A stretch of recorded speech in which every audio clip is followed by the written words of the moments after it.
प्यारे साथियों, नमस्कार। जिन बच्चों ने पूरी साल बिल्कुल भी नहीं पढ़ा है, किताब को एक बार भी नहीं देखा है, हम इस पेपर को इस तरीके से हल करवाएँगे कि पूरा पेपर इसी में से आपकी परीक्षा में फँसेगा और आप आसानी से पास हो जाएँगे। तो बिना देरी करते हुए हम चलते हैं अपने पेपर की तरफ। तो पेपर परीक्षार्थियों को पेपर पढ़ने के लिए निर्धारित है। प्रश्न पत्र में 2 खंड होंगे, आ खंड और बा खंड।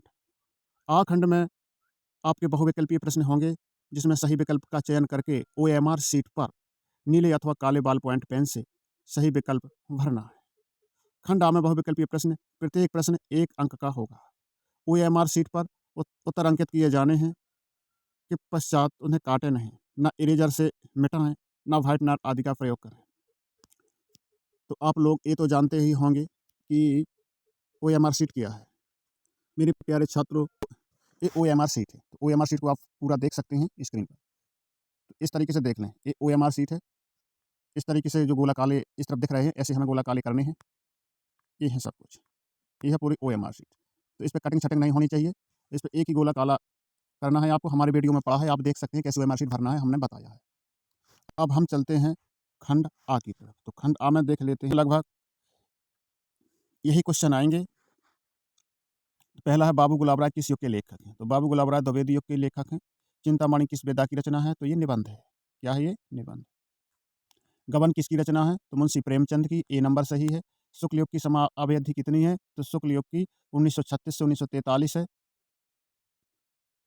नीड़ का निर्माण फिर किस वेदा की रचना है?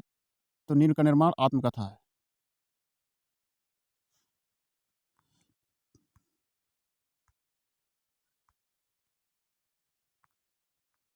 प्रिय प्रवास किस युग की रचना है? तो प्रिय प्रवास आप देख लेना, शायद द्विवेदी युग की रचना है। मधुशाला किसकी रचना है? तो ये हरिवंश राय बच्चन की है।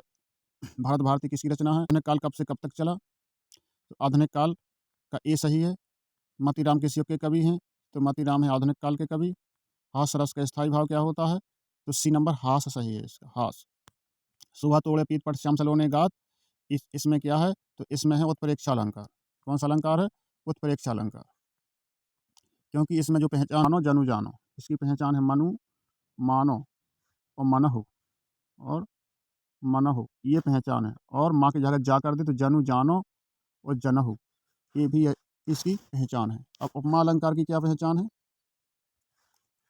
उपमा अलंकार देख लेते हैं। तो क्या पहचान है? तो सा की खड़िया पूरी, सा है, सम है, सी है, सरेस है, ये सब उपमा अलंकार की पहचान है। तो उपमा अलंकार की परिभाषा क्या है? तो उपमा अलंकार की परिभाषा है उपमेय में उपमान की समानता का उदाहरण पीपर पात सरिस मंडोला या भैंस सी मोटी बच्ची। अब रूपक अलंकार देख लेते हैं। रूपक अलंकार की परिभाषा है उपमेय में उपमान का भेद रहित आरोप। इसका उदाहरण क्या हो जाएगा?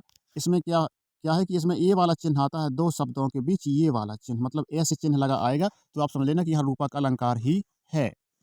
तो उपमा में क्या बताया? सा, सी, सम और सरिस। रूपक में क्या बताया? यह वाला चिन्ह बताया हमने। तो रूपक अलंकार में ऐसा वाला चिन्ह है। तो जैसे हरिपद चरण कमल से, तो हरिपद चरण कमल से, तो चरण कमल के बीच यानी कि चरण और कमल के बीच ऐसा चिन्ह आ जाएगा। तो ये समझ लेने आप कौन सा अलंकार है? उपमा अलंकार है। तो ये है हरिपद चरण कमल से। और रोला छंद में कुल कितने चरण होते हैं? तो रोला छंद में हमेशा सभी छंदों में 4 चरण होते हैं। कोई सभी छंद हो जो तुम्हारे कोर्स में है उसमें सब में 4 चरण होते हैं, दोहा में और रोला में। तो रोला में कितनी मात्राएँ होती हैं एक चरण में? तो रोला में कितनी रोला में कितनी मात्राएँ होती हैं? तो रोला में मात्राएँ होती हैं, चरण तो होते हैं 4, दोहा में भी और रोला में भी। रोला में भी और दोहा में भी 4 चरण होते हैं। लेकिन मात्राएँ कितनी होती हैं? तो जो दोहा में मात्राएँ होती हैं, दोहा में तो पहले चरण में 13, दूसरे चरण में 11, दूसरे चरण में 11, फिर तीसरे में 13 और चौथे में फिर 11। तो इस तरीके से होती है। तो पहले तीसरे चरण में 13-13 मात्राएँ होती हैं, दूसरे चौथे चरण में 11-11 मात्राएँ होती हैं। ये हो गया आपका दोहा। दोहा कोई भी लिख देना। बंद गुरुपद का नहीं, ये तो शॉर्ट है। रे नप बालक काल बस बोला तो मोहि न संहार, ये दोहा लिख देना है। लिखना काय को है, लिखा आएगा आपको, तो ऑप्शन देने हैं बस। रोला क्या है? तो रोला में कितनी मात्राएँ होती हैं? रोला में रोला में कितनी मात्राएँ होती हैं? तो रोला में 24-24 मात्राएँ होती हैं। सभी चरणों में रोला के 4 चरणों में 24-24 मात्राएँ होती हैं, ठीक है? आकर्षण शब्द किस उपसर्ग का प्रयोग किया गया है? तो आकर्षण तो जब भी उपसर्ग की बात आए, तो यहाँ से 2 अक्षर या 1 अक्षर निकाल लेना जहाँ भी मिले, तो वो 1 अक्षर या 2 अक्षर। 1 अक्षर निकालना है इसमें तो बड़ा आ निकल रहा है, तो बड़ा आ इसका हो जाएगा उपसर्ग। अब जैसे अत्याचार है, अत्याचार, तो अत्याचार में अति 2 अक्षर निकालें, अति हो जाएगा, यानी छोटी ती हो जाएगा, इसमें क्या हो जाएगा? छोटी ती। तो अत्याचार में अति हो जाएगा। सुरेश में सु हो जाएगा, सुरेश में सु हो जाएगा, संगम में क्या हो जाएगा? संगम में सम हो जाएगा संगम, क्योंकि स के ऊपर बिंदी रखी हुई है, इसलिए संगम में। अब प्रत्यय के कितने भेद हैं? तो प्रत्यय के कितने भेद हैं? प्रत्यय के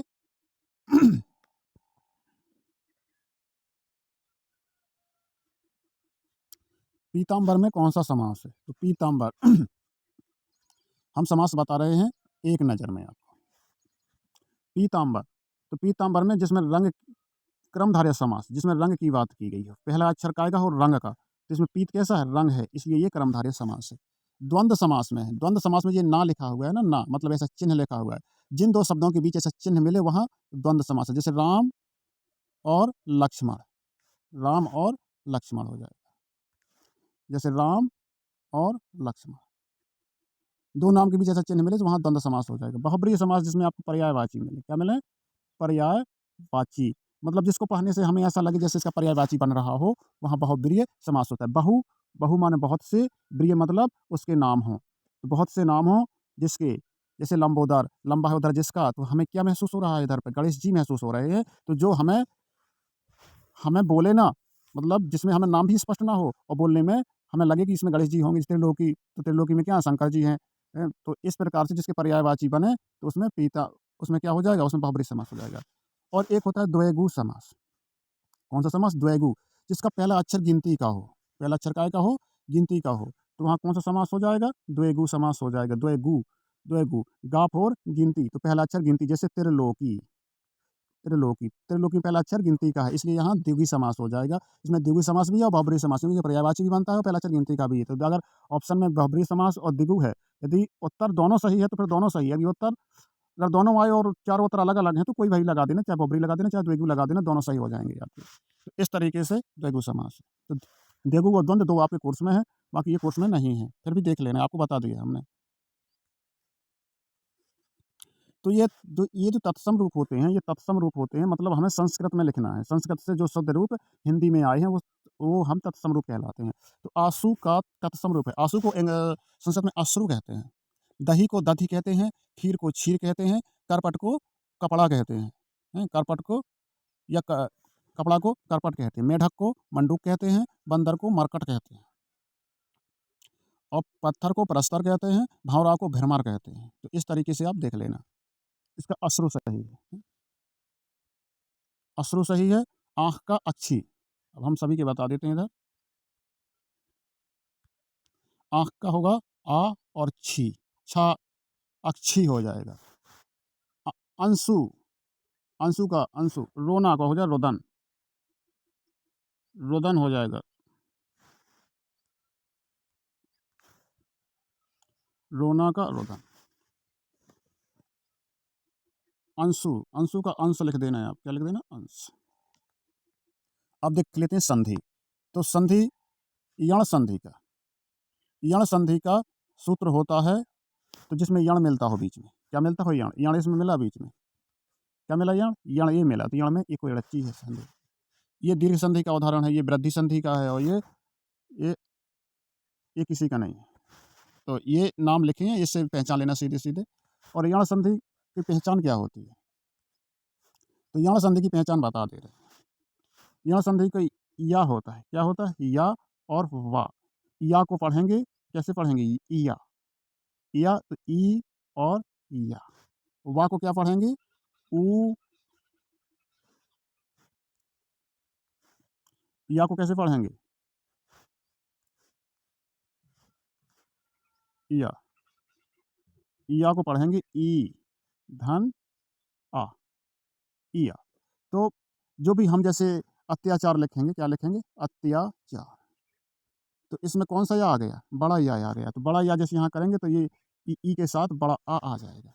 मतलब जैसे या छोटा या लिखेंगे तो छोटा ई और प्लस छोटा या, बड़ा या लिखेंगे तो छोटा ई धन बड़ा वाँ, छोटा ई लिखेंगे तो ई धन ई आ जाएगा। तो मतलब जो पहला अक्षर तो ई ही आएगा, या छोटा बड़ा, छोटी बड़ी, छोटा बड़ा, जो मात्राएँ इसमें लगी होंगी उसी मात्रा का यहाँ अक्षर आ जाएगा दूसरा अक्षर। तो अत्याचार, तो सीधी-सीधी बात है, इसका अत्याचार, तो ई, तो जो पहला अक्षर इसकी लग जाएगी मात्रा और दूसरा अक्षर ज्यों का त्यों आ जाए, तो अति धन आचार हो जाएगा। अति धन आचार। मतलब सीधा-सीधा बात, यदि या आता है, क्या आता है? या आता है यदि, तो जो जो आधा अक्षर होता है, इस पे ये अति हो जाएगा, छोटी ई की मात्रा हो जाएगी, और जो इसमें डंडा लगा होगा यहाँ पे, छोटा डा का डंडा है तो छोटा आ लगेगा, बड़ा आ छोटा ई का होगा तो यहाँ वही लिख दिया जाएगा। यदि वाह है, यदि वाह लिखा आ जाएगा, तो सीधी-सीधी बात है, छोटा ऊ या बड़ा ऊ लगा दीजिए, वधुआगमन, वधवागमन। तो इसमें क्या हो जाएगा? वधु धन आगमन, धन आगमन, ये वधवागमन हो जाएगा। तो ये बधवागमन, तो सीधी-सीधी बात, बधु अकेला है, बधवागमन एक ऐसा है जिसमें बधु का बड़ा धू आता है और आगमन होता है, बाकी में सब में छोटी मात्रा लगी लगी रहती है। जैसे दधियात्रा, जैसे क्या? दधियात्रा, तो दधे यात्रा, तो इसमें या आ गया तो धा कैसा हो जाएगा? छोटी मात्रा वाला। या आता है तो छोटी मात्रा वाला हो जाएगा, यहाँ से कट जाएगा, और इसमें छोटा आ का मात्रा लगी है, दधि अत्र हो जाएगा, यहाँ पे क्या हो जाएगा? दधि अत्र हो जाएगा। इसी प्रकार से हम क्वेश्चन अपने कर लेंगे। जैसे अनवत्र, अनवत्र, अनवत्र में आ जाएगा, ये व आ गया तो ना में छोटी नू लग जाएगा, वो अत्र हो जाएगा। यहाँ तो अत्र लगना ही लगना है, तो अनु अत्र, जिन्ना नल है ये ना, अनुअत्र। तो अगर वाह है तो यहाँ छोटी यू लग जाएगा, या है तो यहाँ छोटी ई की मात्रा लग जाएगी। ठीक है, आप समझ में आ गया होगा। अब फलस है, फलस में है जो सा और या आया है। शब्द किस वचन और विभक्ति का है? तो फलस, तो फलस है एक वचन और षष्ठी विभक्ति का। एक वचन और षष्ठी विभक्ति, इस तरीके से कर लेंगे कि जो इस तरीके से हम इसको पहचानते हैं। पहचानने में क्या है कि जैसे एक पहली है तो पहली में तो फलम, फलम, दूसरी में भी फलम, तीसरी में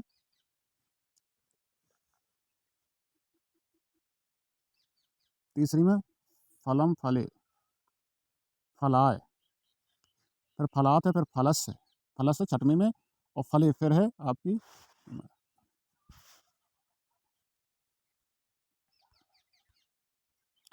इसमें षष्ठी विभक्ति है, और इसमें जो बहुवचन के रूप होते हैं तो तृतीय विभक्ति, चतुर्थी, पंचमी में, तृतीय में भी आता है, भी और दो बिंदी, और फिर फलेभ्या, फलेभ्या, तीसरी चौथी पंचमी, तीसरी में भी, और चौथी पंचमी में भया भया, और छठवीं में नाम, फला नाम, और सातवीं में फलेसु। ये सब बहुवचन के बता रहे हैं, फलेसु, बस ये हो गया। और प्रथमा द्वितीय विभक्ति, एक वचन की फलम फलम होती है, द्विवचन की फले फले होती है, और बहुवचन की फलानी फलानी होती है, तो फलम फले फलानी। अपठत का धातु का वचन क्या है? अपठत, आ लगा है इसमें तो ये ललकार का है, आ लगा है तो ललकार का है, और अपठत, अपठत प्रथम पुरुष एक वचन। खंडवा को देख लेते हैं, तो खंडवा में कैसे पहचानना, ये तीन प्रश्न आएंगे, इसको पढ़कर उन प्रश्न, जो ये तीन प्रश्न हैं इसके उत्तर इसी में मिलेंगे। तो सबसे पहले प्रश्न में क्या लिखना है? इसमें पाठ का नाम पहले पहचानना है। तो पाठ का नाम कैसे पहचानेंगे हम? तो पहले इसको पढ़ लेते हैं। कोई बात नहीं, ये मित्रता, तो ये मित्रता पाठ से लिया गया है। तो मित्रता किसके हैं? आचार्य रामचंद्र शुक्ल का है। किसका है? तो पाठ का नाम हमने इससे पहचान लिया। मित्रता पाठ में मित्रता में की पहचान क्या होती है? मित्र, मित्रता, बुरे, बुरायु, संगति, इतनी पहचान इसमें मिल जाती है। तो इस तरीके से इसको पहचान लेंगे। इसमें मित्र मिल गया है इस तरीके से, तो मित्र, मित्रता, बुरा, बुराई, बुरी, मतलब इस टाइप से इसमें मिल जाएंगे। तो मेन यही जो हमने बताए हैं। तो इसमें आप तो पहले संदर्भ क्या लिखेंगे? ये वाला क्वेश्चन, तो उपर्युक्त गद्यांश, इसमें हम लिखेंगे उपर्युक्त गद्यांश का संदर्भ। तो संदर्भ हेडिंग डालेंगे, पहले क्या डालेंगे? हेडिंग, हेडिंग डालेंगे क्या? संदर्भ। फिर लिखेंगे क्या? प्रस्तुत गद्यांश, क्या गद्यांश लिखा है ना, तो प्रस्तुत गद्यांश, प्रस्तुत आधा सा है इसमें, प्रस्तुत गद्यांश हमारी पाठ्य पुस्तक, हमारी पाठ्य पुस्तक हिंदी से लिया गया है। तो प्रस्तुत गद्यांश हमारी पाठ्य पुस्तक हिंदी के मित्रता पाठ से लिया गया है। इसके लेखक आचार्य रामचंद्र शुक्ल जी हैं। बस आप इसको नोट कर लीजिए, जो हमने बोला है। क्या मिलेगा? जो भी जैसे मित्रता मिल गई, हमें क्या मिल गया? मित्रता। मित्रता के बाद मिलता है हमें मित्र, तो मित्र कहीं ये मिल गया मित्र। इस प्रकार से इसमें मित्र, मैत्रेयी, मित्रता, बुरा, बुराई और संगति। संगति क्या हो जाएगा? संगति। तो संगति अगर ये शब्द मिलते हैं तो मित्रता पाठ राम फॉर रामचंद्र शुक्ल, मित्रता फॉर मित्रता। तो अब हम चलते हैं दूसरे क्वेश्चन की तरफ। तो रेखांकित अंश की व्याख्या कीजिए। तो रेखांकित अंश का मतलब है जिसके नीचे रेखा खींची हो। ये रेखा खींची है तो इसमें यह लेखक हमें समझाना चाहता है या लेखक कहता है यह कोई बात नहीं कि स्वभाव और रुचि लोगों में ही मित्रता का एक रूप हो सकती है। थोड़ा बहुत अदल बदल के या सेम टू सेम यही लिख देना और कहाँ तक लिख देना, एक लाइन आगे तक लिख देना, ये गुण हो तक लिख देना है। इस तरीके से इसका उत्तर लिखना है रेखांकित अंश का। अब लेखक के अनुसार समाज विभिन्नता को देखकर लोग एक दूसरे की ओर क्यों आकर्षित होते हैं? तो क्यों आकर्षित होते हैं? तो इसमें आप पहले आकर्षित होते हैं तो ये लिखा आकर्षित होते हैं, तो ये जो अंडरलाइन लिखी है यही फिर इसका उत्तर हो जाएगा। तो यहाँ से लिख देना यह कोई बात नहीं और आकर्षित होते हैं, क्योंकि इसका तो सेम टू सेम मिल गया आकर्षित होते हैं, तो इसे आकर्षित होते का हम लिख देंगे। इसी प्रकार से हम दूसरा गद्य करना एक ही है लेकिन दूसरा भी हम बता देते हैं। हे भगवान, तभी विपद के लिए इतना आयोजन परम पिता की इच्छा के विरुद्ध। इसमें आ गया क्या? पिताजी। तो इसमें ये दूसरा पाठ है, तो ये है क्या? कौन सा पाठ? ममता पाठ। तो ममता पाठ की पहचान क्या है कि मेरे पिताजी चूड़ामणि विपत्ति कहाँ से आई। इसमें विपद या विपत्ति पहचान है, तो पिताजी पहचान है और चूड़ामणि पहचान है और ममता पाठ का नाम जो है वो भी इसकी सीधी सीधी पहचान है। तो प्रयुक्त गद्यांश का संदर्भ लिखिए। तो हमने बताया मित्रता किसकी है? शंकर की है। अच्छा, शंकर की, जयशंकर प्रसाद की। तो जिसमें हमें मेरे पिताजी विपत्ति कहाँ से आई चूड़ामणि इतनी पहचान आ जावे तो तुम समझ जाना कि ये जयशंकर प्रसाद द्वारा लिखित ममता पाठ से। कौन से पाठ से? ममता।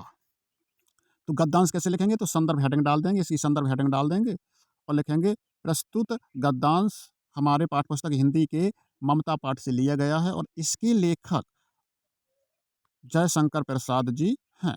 ठीक है। तो प्रसाद जी क्या कर रहे हैं? अपनी ममता को बांट रहे हैं, अपने प्यार ममता को बांट रहे हैं। इस तरीके से इसकी ट्रैक हो जाएगी। रेखांकित अंश की व्याख्या कीजिए। तो रेखा किसके अंदर कीजिए? परमपिता। तो हमें लिखा लेखक कहता है कि परमपिता मतलब ईश्वर की इच्छा के विरुद्ध, ऐसे थोड़ा बहुत बदल के कहते हैं ना, इसकी इतना साहस किसी में नहीं है पिताजी कि क्या भीख ना मिलेगी तो कि हम भूखों मर जाएंगे, क्या ये भूप्रश्न ना बच पाएगा। इस तरीके से ममता जी कहती हैं परम की इस तरीके से आपको रह जाएगा। और इधर सके तक लिख देना है। ब्राह्मण दो मुट्ठी अन्न दे सके, जो ब्राह्मण को दो मुट्ठी अन्न नहीं देता है तो क्या वो मर जाएगा क्या? सब भगवान की इच्छा है, भगवान उसे सब खाने को देंगे। इस तरीके से थोड़ा बहुत अदल बदल के लिख देना और जिसको नहीं समझ में आया तो सीधा सीधा लिख देना। और बस यहाँ कहता है कि लेखक क्या कहना चाहता है या लेखक कहता है परम पिता से ढूंढ लेना और चाहे यहाँ से लिख देना हे भगवान से सीधा सीधा। तो ये रेखांकित अंश की व्याख्या हो जाएगी। ममता द्वारा किस, अब देखो ममता तो यहीं आ गया, ममता तो पाठ को यहाँ से भी देख लेना। ईश्वर की इच्छा के विरुद्ध लो, ये पहला ही उत्तर हो जाएगा, पहली लाइन का उत्तर। तो जो यही हे भगवान से आप लिख देना पूरा और जहाँ तक ये लाइन खींची है, लाइन खत्म हो रही है यहाँ तक इसका, क्योंकि परमपिता की इच्छा ये लिखा है तो ये मिल गया हमें परमपिता की इच्छा, तो ये है ईश्वर की इच्छा। तो ये लिख दिए गए पदयांश पर आधारित 3 प्रश्नों के उत्तर दीजिए। अब चरण कमल बंदो हरिराई। अब चरण कमल बंदो हरिराई हम बताया था कि प्रश्न नंबर दूसरा है, चरण कमल के बीच कौन सा अलंकार है? रूपक अलंकार है। तो अब हम चलते हैं इसके नेक्स्ट पेज की तरफ। तो हम नेक्स्ट पेज की तरफ आ चुके हैं। तो चरण कमल बंदो हरिराई, जाकी कृपा पंग गिरले हो, अंधे को सब दर्शाए, बहरो सुने गूंग बन बोले, रंग चले सिर छात्र धराई, सूरदास स्वामी करण में। इसमें सूरदास मिल गया। तो सीधी सीधी बात है, ये सूरदास इसके लेखक हैं और सूरदास का जो पाठ हो हमें तो याद नहीं है कि सूरदास से लिया गया है। शायद सूर के पद ही होंगे और क्या होगा। तो सूर के पद ही होंगे। ऊपर गद्यांश का संदर्भ लिखिए। तो प्रस्तुत पदयांश, इसमें लिखना है संदर्भ हेडिंग डाल देना। क्या डाल देना? संदर्भ हेडिंग डाल देना है और लिखना है प्रस्तुत या उपर्युक्त पदयांश हमारी पाठ्यपुस्तक हिंदी के सूर के पद पाठ से लिया गया है। इसके लेखक सूरदास जी हैं, जिसमें स्पष्ट लिखा है। अब रेखांकित अंश की व्याख्या कीजिए। क्या है? रेखांकित अंश की व्याख्या कीजिए। इसमें भी जिसमें रेखा खींची है उसकी हमें व्याख्या करना है। तो सूरदास जी कहते हैं कि बहरा सुन सकता है, गूंगा बोल सकता है और राजा गरीब चले सिर छत्र धराई, और गरीब राजा बन सकता है यदि ईश्वर की कृपा हो तो ये इसका अर्थ हो जाएगा। ये इसमें स्पष्ट लिखा है। ये इसमें क्या है? स्पष्ट लिखा है। तो ये इतना इसका अर्थ लिख देना छोटा। और ऐसा नहीं कि यहाँ से ऐसे बिल्कुल सीधा सीधा दोहा लिख दिया। कि दोहा भी लिखना है तो आप इसको यहाँ से लिखें और इस वाले को यहाँ से चालू कर दें। ठीक है। तो ये आपका क्या है? अथवा में है। क्या है? अथवा में। अथवा भी देख लेते, करना एक ही है। सुन सुंदर बैन सुदारस साने सयानी है, जान की जानी भली, तिरछे कर नैन तेने समझाए कच मुस्काए चली। तो इसमें क्या पहचान मिल गई हमें? तुलसी। तो ये तुलसीदास जी का है। तुलसीदास जी का है और इसमें धनुष भंग का है। क्या? धनुष भंग का। तो इसका जो पहला है, उपर्युक्त गद्यांश का संदर्भ लिखिए। तो प्रस्तुत पद्यांश हमारी पाठ्यपुस्तक इसमें भी संदर्भ हेडिंग डाल देना है। क्या संदर्भ करना एक ही, चाहे ऊपर वाला कर दें चाहे नीचे वाला ये वाला कर दें, तो करना एक ही है, चाहे सूरदास वाला कर दें चाहे तुलसीदास वाला कर दें। तो उपरोक्त पद्यांश हमारी पाठ्य पुस्तक हिंदी के धनुष भंग से लिया गया है। इसके लेखक तुलसीदास जी हैं। अब रेखांकित अंश की व्याख्या करनी है हमें। रेखांकित अंश की व्याख्या करनी है। दूसरा प्रश्न है रेखांकित अंश की व्याख्या करना है, तो रेखांकित अंश। तो रेखांकित अंश अनुराग तड़ाग दय भानु उदय बिगसी मनु मंजल कंज कली।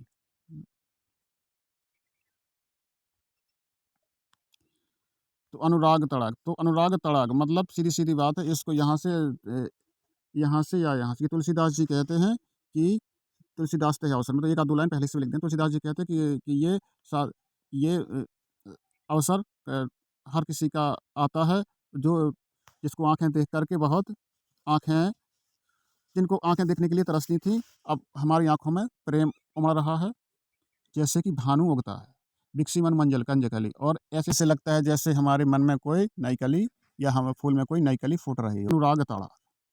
अनुराग तड़ा तथा मनु मंजुल कंज कली में कौन सा अलंकार है? तो मनु आने ना, यहाँ पे क्या आ गया? मनु। उत्प्रेक्षा अलंकार है कि मनु मानो जनु जानो किसकी पहचान होती है? उत्प्रेक्षा अलंकार की पहचान होती है।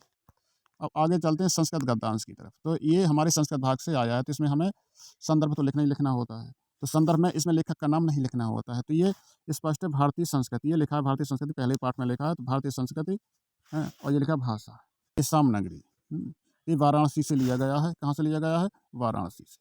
कहाँ से लिया गया? वाराणसी पाठ से लिया गया। तो इसका संदर्भ क्या लिखेंगे कि प्रस्तुत गद्यांश हमारी पाठ्य पुस्तक हिंदी के संस्कृत भाग के वाराणसी लिया गया है। तो एसाम नगरी, इसका अर्थ होता है, ये बहुत इंपॉर्टेंट है। अब ये है अनुवाद, तो फिर डालेंगे हम क्या हेडिंग? अनुवाद। संदर्भ बता दिया हमने कि प्रस्तुत गद्यांश हमारी पाठ्य पुस्तक हिंदी के संस्कृत भाग के वाराणसी से लिया गया है।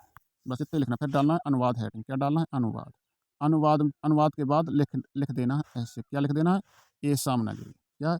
ऐसी नगरी भारत संस्कृति की संस्कृत भाषा का केंद्र स्थल है।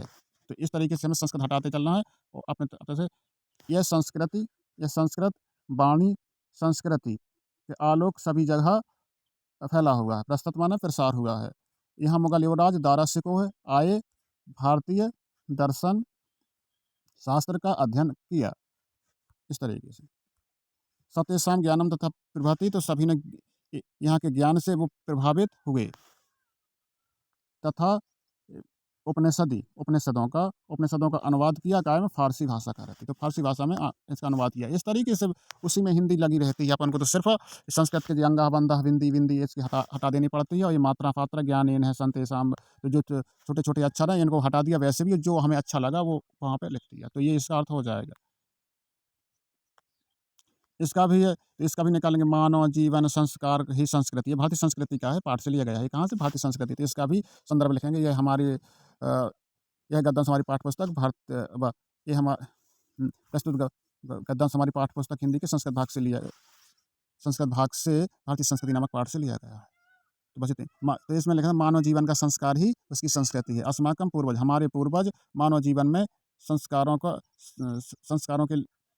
बनाने के लिए महान प्रयत्न किए। इससे जीवन, संस्कार और आचार विचार आदर्श ही हमारी संस्कृति है। बस इस तरीके से निकाल लेना है। इसके बाद आ गया प्रश्न नंबर 4। तो इसमें मानम हित्वा प्रिय भवेत् क्रोधम हित्वा नाशोचति।